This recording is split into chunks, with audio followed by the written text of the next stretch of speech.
What is going on, guys? Jack here, and welcome to episode 99 of the Rise to Glory here with Gibraltar Apex. And wow, episode 99. That's crazy. It feels weird saying that. Next episode will be episode 100. I need to work out what I'm going to do for episode 100. We'll talk about that more shortly. You'll see that today we are going to be taking on Benfica. It's the first game of the Champions League group stage. Those of you who regularly watch the episodes will be sat here thinking, Jack, we're starting a little bit later than usual. Yes, we are. I felt like after last year's result against Maccabi Tel Aviv in the Europa, or rather the Champions League qualifying stage, where I think we beat them 9-0 on aggregate, I decided this year just to play through the playoff and all the qualification for the Champions League in my own time. It just seemed more logical. I felt like you guys probably didn't want to just potentially smash another team. And well, we didn't smash Red Bull Salzburg here 9-0. But we qualified very, very convincingly in the end. Looking at the results just so you guys can see them, we took on St. Julia, who we beat 20-0 on aggregate. We then took on this team here, and as you can see, we won 12-1 on aggregate. And then, as I mentioned, we took on Red Bull Salzburg, where we won 5-0 on aggregate. So really, a pretty darn convincing qualifying stage. The only other game that you guys have missed out on thus far this season is against Gibraltar Lions. We beat them 3-0. That was at the Victoria Stadium. Gibraltar Lions this year in Europe actually pretty unlucky. They actually got knocked out, as you guys can see here, in the Europa League playoff stage to AS Roma by just the one goal. They did pretty well against the Serie A giants. I'm hoping, Gibraltar Lions here, with a little bit more quality, with a little bit more money being invested from their sugar daddy, they could really progress, and well, it looks like they're way on the way to achieving that. Anyway, it is the start of a new season, as much as it doesn't quite feel like it, I guess for me. We need to talk about transfers, we need to talk about signings, because stuff has happened.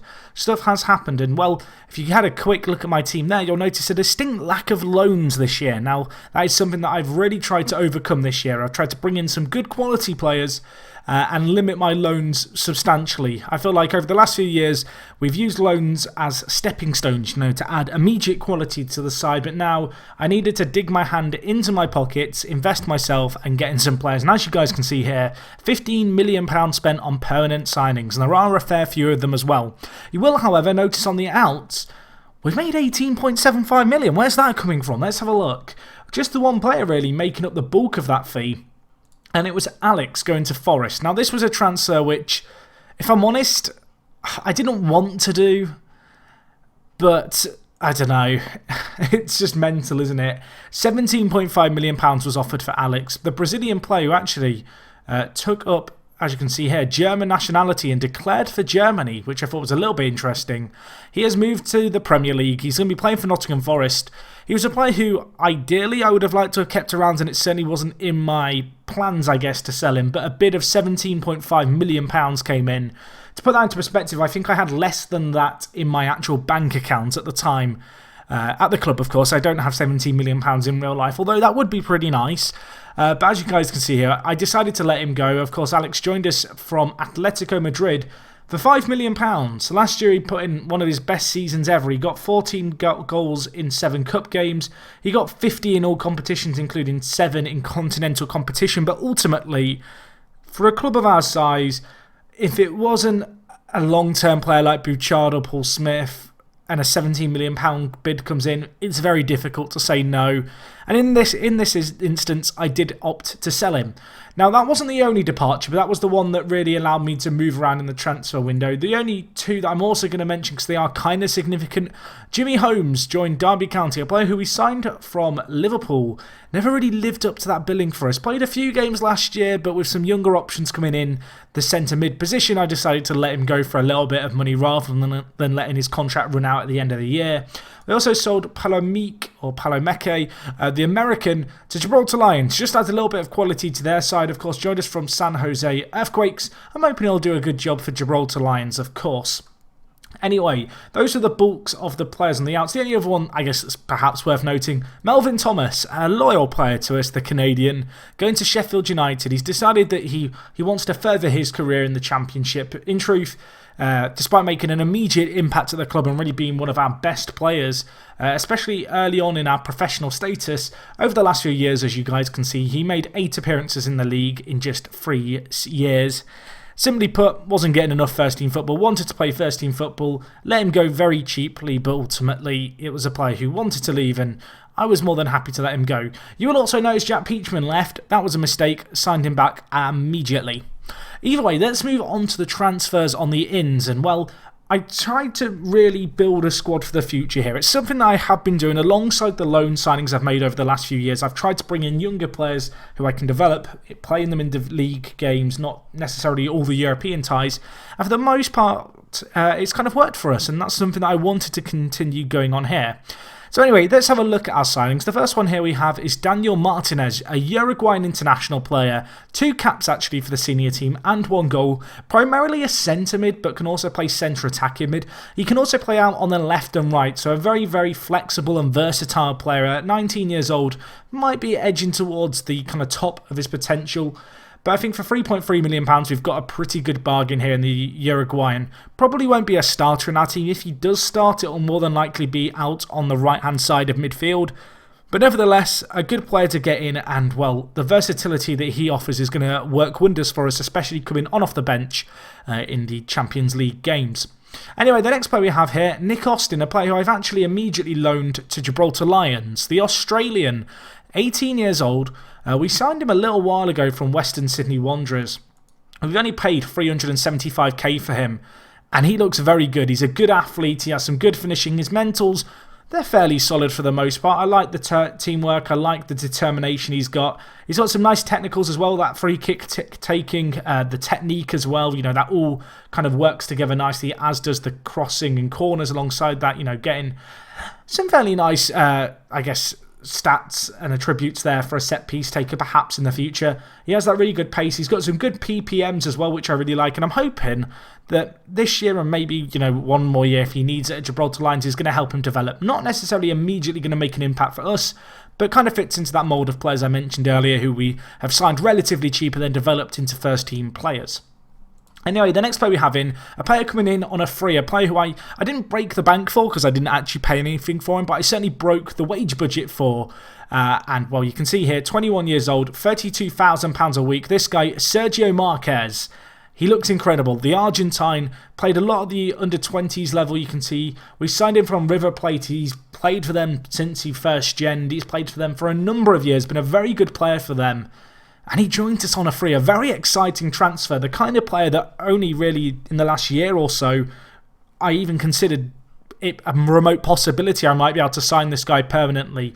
He kind of fits the mould of a lot of the fullbacks that we've loaned in over the past few years. He's good going forward, good mentals, good defensively, has good pace. I love the work rate and teamwork as well. A really good player going forward. 17 crossing as well. Definitely going to offer us some attacking intent, I guess, from right back. But at the same time, a very solid player defensively. Anyway, the next player we have here is Mitchell, the Brazilian. That's definitely not how you say his name, but following in the footsteps of Jair and Alex, we are having Mitchell. That is how I'm going to say his name. He's Brazilian, 28 years old, joined us on loan from Stuttgart. And I'm kind of excited about this guy. We've loaned him for 2 years. The only loan signing that I've made this year, the only reason I made him was because we lost Alex, our first choice striker. Simply put, there weren't other strikers interested in joining us of the same calibre. Mitchell here, one of the best players that I could possibly sign in the circumstances. It's kind of, I guess, the same justification I've used for loaning players in the past, except this year, with the exception of the striker position, for the most part, I've been able to sign players in those positions that I really wanted to strengthen. And, well, Mitchell, he joins us. We're paying £10,000 of his wages. He joins us for 2 years. I didn't really want to sign him permanently because he was going to be costing in the region of £20 million. And, well, for a player who's 28, that is a lot of money. So to get him on loan for 2 years, kind of happy about that. Hopefully going to fill a void that Alex has left, and definitely a good striker option to have. Anyway, the next player, the most expensive transfer, one that I don't think I thought I was going to make. Does that make sense? I didn't think this signing when I first saw him and went for him was actually going to come off. It's this guy, Chris Hall. Of course, we do have Smith at left mid, but there have been times when he's been injured and when I've wished that we had an alternative to him, and Chris Hall is going to offer that for us. The English player made a lot of appearances at under 21 kind of level for England, but in recent years has kind of fallen off the radar. You can see he played for Stoke last year. They signed him for 800k. He didn't actually make an appearance for them, which was a little bit exciting, and perhaps I did pay a little bit unexpected rather. And I must be honest, perhaps paid a little bit too much for this guy, but I don't think he's going to be a bad player for us. He kind of fits that mould of players I like to have at this club. They're pacey, good at getting the ball in the box, good stamina, good work rate, a fantastic substitute option if Paul Smith needs to go off if he's tired. If we want to, mix around our shape a little bit, definitely a player I'm happy to get in. As I mentioned, perhaps overpaid, but I had the money to spend, and, well, I actually still have a lot more money to spend, despite the fact that, well, as you can see, we have spent £15 million this year. Anyway, the next player, another left midfielder. Might seem a little bit odd, this one, but this one is certainly one for the future. Dentino here is a Brazilian player who we signed, I want to say, from the Paraguayan side. It is Paraguayan. Cerro Porteño. I've butchered that pronunciation. That's definitely not how you say it. But this guy, £2 million to bring him in. He's a player for the future. Keep an eye out on him. He might develop, he might not. I need to get him tutored because that determination is annoying me already. But he's a good player, good winger, and as I said, one for the future. Keep an eye on his development in the next few years. Anyway, the next two players, two real bargains in my opinion. The first one here, Juan Carlos, a new striker option. Did want to bring in a new one, and actually, he fits a mould of a player that I've craved for a few years now, but really been unable to, I guess, find and then add to our side. And it's a target man, a big player who's good, not necessarily the strongest player, but can definitely challenge for the ball in the air and be that kind of lump the ball up to him option and hope. So here he is, Juan Carlos. I think we signed him from Malaga. We did. You can see we paid £1.1 million for him. He actually had a disappointing year in Liga BBVA. But the things that really stand out for me about this guy, as well as his cheap price, is the fact that he is very good in the air. He's got good bravery, good heading, good jumping reach, really an ideal target man. But he's also pretty fast. 17 acceleration, 16 pace. He offers us the best of both. He offers us that aerial ability, which I mentioned we've missed, but he also offers us that pace, that explosive option. He can have the ball lumped over him and chase onto it. It won't be a first choice player for us by any means, probably fourth choice striker this year, but a good player to get in, and, well, paying just over £1 million, I'm kind of happy about that.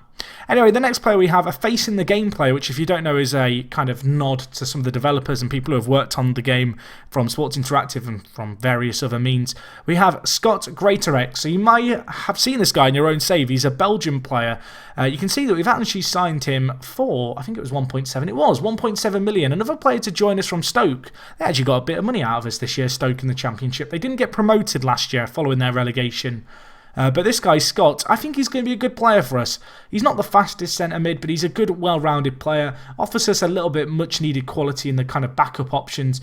We've lost a few centre mids in recent years, players that we've fallen back on in hard times like Manuel Cruz. And so I did want to get in a kind of player who can slot in there.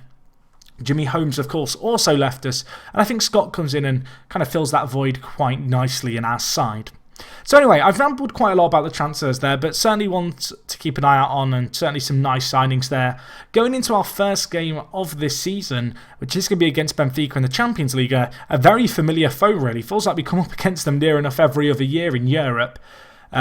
We have our full team at our disposal, which is nice. Not often that we go into the first game of the year without any injury, so it does give me a chance to, run you guys through our team selection and the lineup. So let's take a look at it here. This is what I consider to be our strongest team at the moment.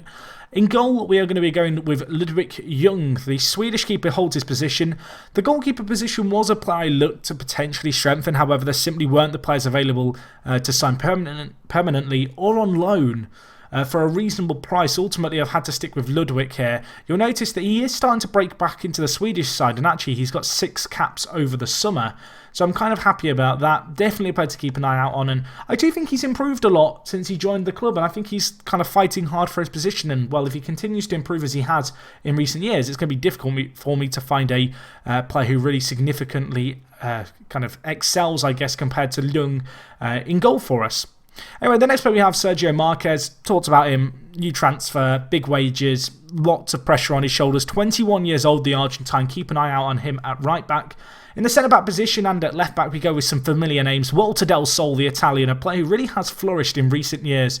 He's kind of steadily improved. You can see here, last 2 years, he's played a lot of first-team football for us. But I think the most impressive thing about this guy really is if we just look at him. I mean, when he joined us, his strength was 15. It wasn't terrible.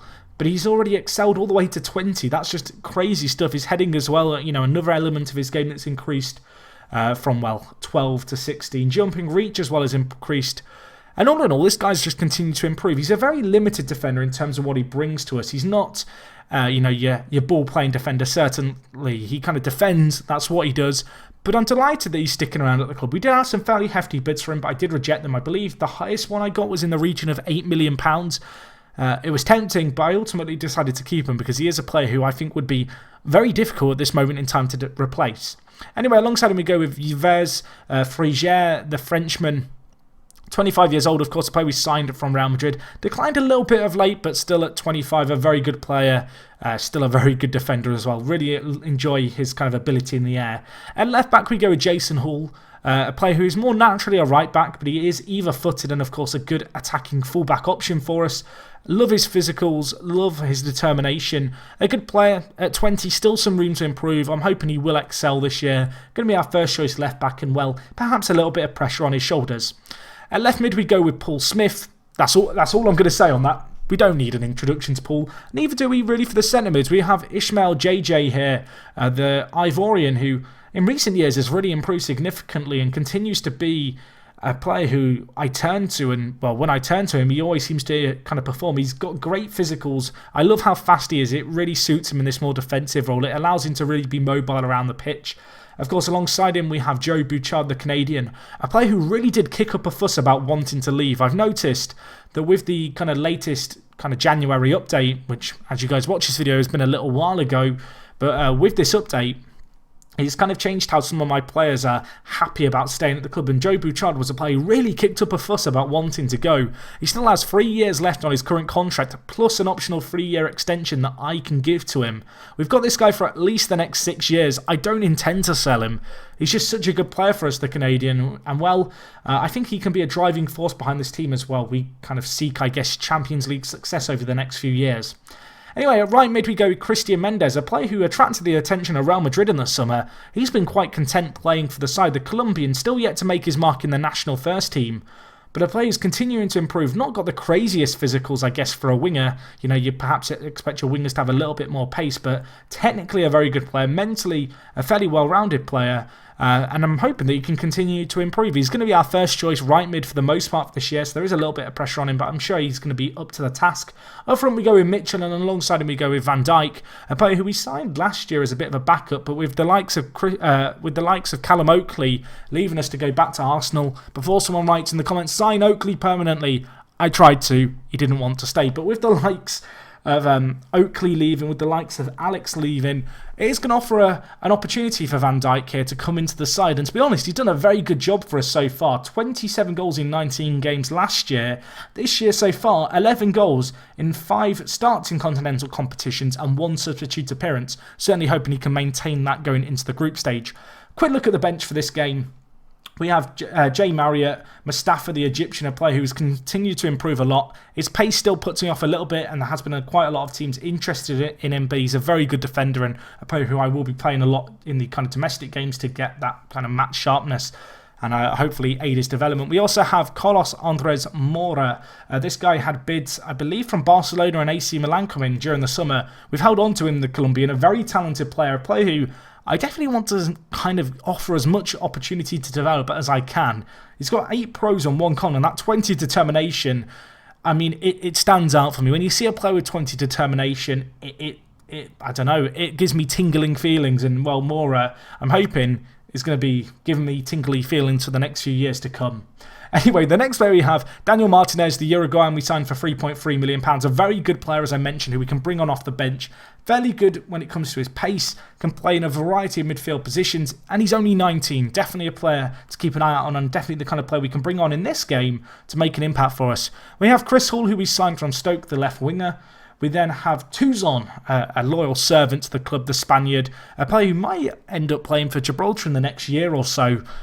He'll be quite a late kind of international player to make his debut, but if he does it, I'd be pretty pleased about that. He'd be kind of 29 or 30 by the time he makes his appearance for Gibraltar, but I can't see him getting into the Spanish side, and it's seeming like a possibility. But he's on the bench for us, not the fastest player in the world, but a very intelligent forward, a player who I feel like in the big games, you put him on the pitch, he does what is needed, and he's a smart footballer. He doesn't waste energy, he doesn't seem to panic on the ball. I'm hoping he can do a job for us if we have to call upon him this year. Of course, the other player we have, a player who I've already talked about, Juan Carlos. He's fast, he's tall, he's good in the air. Kind of your ideal kind of target man sub, that striker you can stick on when you're really chasing a game. I'm hoping that he can make an impact should we need to call upon him. There are some other players on the side, but we'll save them for another time. Just the one loan in our squad. I'm super proud about that this year. I definitely think that we've made steps forward as a club this year to really move away from loaning players to try and get as far as we can, and instead to rely on our permanent players. Of course, last year we finished third in the Champions League group, which got us into the Europa League knockout stage. This year I feel like the expectation has to be relatively similar, if I'm honest. I don't think top 2 is going to be possible. I realise now, we've not really talked about our Champions League group. It definitely could have been harder for us. If we look here, we've got Bayern Leverkusen, Benfica and Shakhtar Donetsk. Leverkusen and Benfica definitely the 2 teams to watch out for. Shakhtar a good team as well, but I'm hoping we can do a good job against them if we need to. I think it's also worth noting that if I remember correctly, we were actually in pot 3 for the draw this year. That is why we are the 3rd team down. So good progress being made there. Obviously our coefficient slowly rising through consistent European appearances, and I'm hoping we can have more of that this year. So anyway, let's submit this team. Let's get into this game. We're taking on Benfica, the champions of Portugal. They are the number 1 seed in this group. Of course, a team that, as I mentioned earlier, we've met a lot. We're familiar with Benfica. I don't know what it is. I feel like Benfica, I don't know. Benfica's been one of those teams that we seem to have constantly come up against in Europe, and I guess that's to our benefit, really, because most of the time it's been with them being the number 1 seed in the group. But either way, maybe we can get off to a good start against them here. Let's get rid of the league table there. We have all the stats we need in the bottom left. Of course, this is the opening game of the Champions League group stage. It's the opening game of our season. I'm hoping for a good performance, although early on here, a distinct lack of opportunities, really. It's been a 50-50 game, which I guess is a good thing. The fact that we can go toe-to-toe with Benfica definitely pleases me. And well, maybe we can counter here. Mitchell, the loanee, he's coming to fill the void of Alex. Nice pass. Van Dijk hits it. Post is say. Oh, what has happened there? The keeper's tipped onto the post. It was a chance. It was a very good chance. It was a nice save. Van Dijk having his effort tipped away. It was good play as well by Mitchell. I almost thought he was going to run on ahead and just finish it himself. He didn't. And while we live to fight another day, as the ball comes in, Paul Smith back post, he's offside. Sit down, everyone. Stop the party. It's still 0-0, but well, with 35 minutes gone, we've seen 2 replay chances. We've had a disallowed goal. We've hit the woodwork.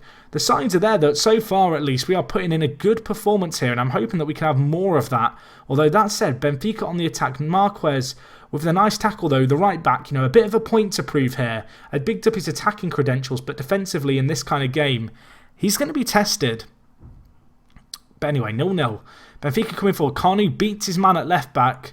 Cuts inside. And well, it would have been an incredible goal. Ultimately, however, it is, it's not even hit the target, has it? He's hit the side netting. And well, now we have a chance. The game has burst into life. There were no chances early on.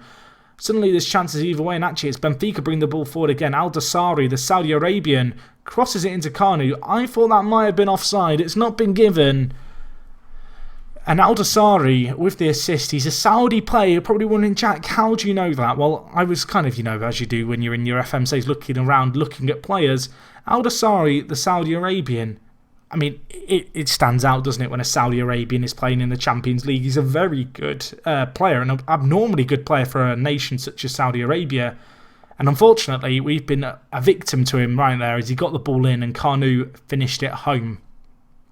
Anyway, if it finishes, or I should say it's not going to finish 1-0, but if we can get to half-time at 1-0, it's not terrible. That's definitely, what's the word? It's fixable at 1-0. We can fix it. We can rectify the situation that we find ourselves in. I'm going to give the team a bit of a shouty team talk. I'm hoping that they can step things up here now. Perhaps some questions to be asked of us going forward thus far in this game. No clear-cut chances created. That said, however, has been a game of very few chances. Benfica scoring with their one shot on target, and they might have a chance here. Carnu laid off by Al-Dassari. Can we deal with this free kick? Well, we haven't yet. The ball at the edge of the box. Cleared away by JJ, though. It's a 2v2. Van Dijk out wide. Can he cross it to Mitchell? He can. Mitchell, can he finish? Of course he can. He's got big boots to fill coming in to kind of be the replacement for Alex, who of course left for £17 million. Alex got some massive goals for us.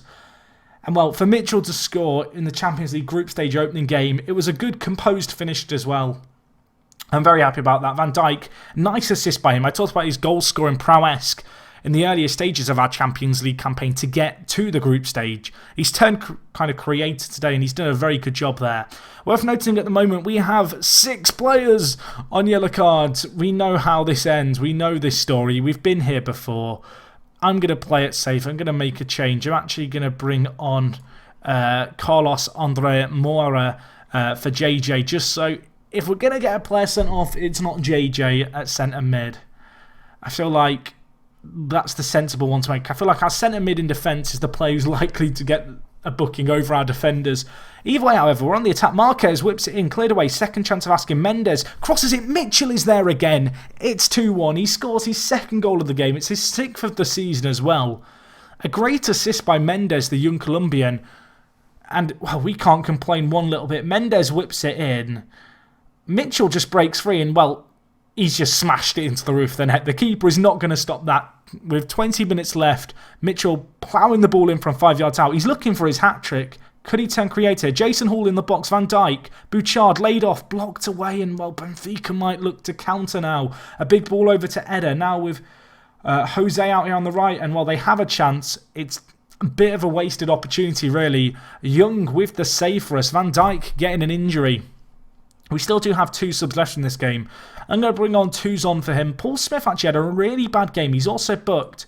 I'm going to use this as an opportunity, I think, to give Chris Hall a run out. The player who we've signed as a left midfielder to be a bit of competition to Paul Smith. A very good athletic player. Very, very fast.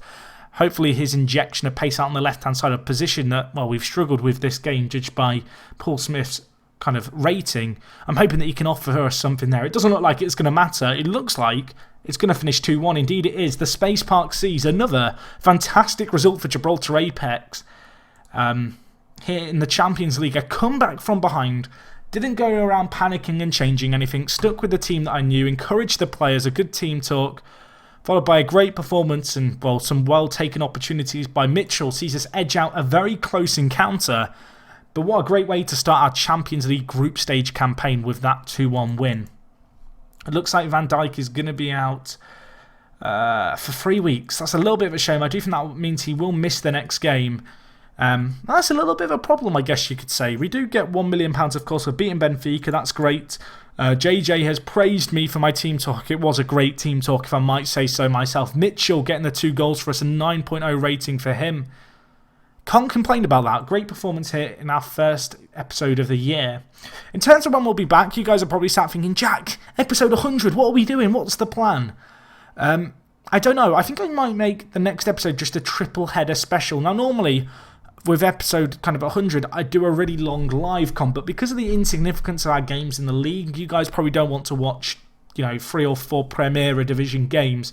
So instead, I think we'll do our game against Leverkusen. We'll then do Shakhtar Donetsk, home and away.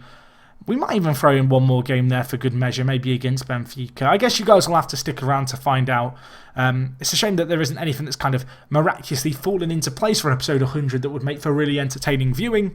But that's sometimes the way things go. I'm sure we'll have a look back at the save thus far in that episode 100. Hopefully I'll see you guys for that one as well. If you've enjoyed this episode, as always, smash the like button. Let me know what you make of me missing out on kind of the Champions League qualifying campaign. Are you guys content at this point? You don't want to watch me hammer the likes of Red Bull Salzburg, Maccabi Tel Aviv every year. I mean, let me know down in the comments. If you've got any other comments about this save, about what's going on, please leave them. I do read them. I don't always answer them. I'm terrible for that. But I do read them. They are appreciated. And yeah, that's all from me, guys. Thank you for watching. I will be back for episode 100. It is me, Jack. Thank you for watching. And I will talk to you guys in a bit. I'm out.